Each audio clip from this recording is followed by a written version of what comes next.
এবার কসবার দিকে নজর রাখবো। কসবায় উদ্ধার যুবকের দেহ। কসবার নস্করহাট মিঠে তলায় পুকুরে উদ্ধার দেহ যুবকের, যেমনটা জানা যাচ্ছে। তবে যুবকের পরিচয় কি জানা গেছে?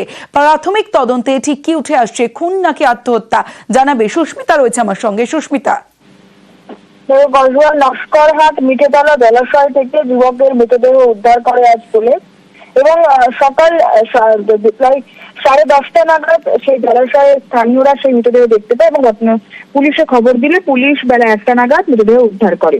কিন্তু কি কারণে এই ঘটনা ঘটেছে তা এখনো পর্যন্ত পুলিশের কাছে স্পষ্ট নয়। প্রাথমিকভাবে অনুমান জলে ডুবে মৃত্যু হয়েছে ওই যুবকের। তবে আপাতত ময়নাতদন্তের প্রাথমিক রিপোর্টের জন্য অপেক্ষা করে তদন্তকারী আধিকারিকরা এবং স্থানীয় সূত্রে যেমনটা খবর, ওই যুবক বিহারের বাসিন্দা এবং কলকাতায় এসেছেন এক আত্মীয়ের বাড়িতে। শনিবার সকালে তার দেহ জলে ভাসতে দেখা যায়। তবে গতকাল রাতে বা সন্ধ্যার দিকে বলা যায়, সেখানে স্থানীয়রা যেমনটা বলছেন, গতকাল সন্ধ্যার দিকে ওই যুবককে ওই পুকুরের চারপাশে ঘোরাঘুরি করতে দেখা যায়।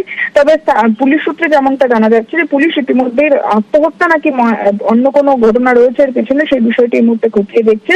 যুবকের দেহে কোনো আঘাতের চিহ্ন রয়েছে কিনা সেটাও এই মুহূর্তে খতিয়ে দেখছে পুলিশ আধিকারিকেরা।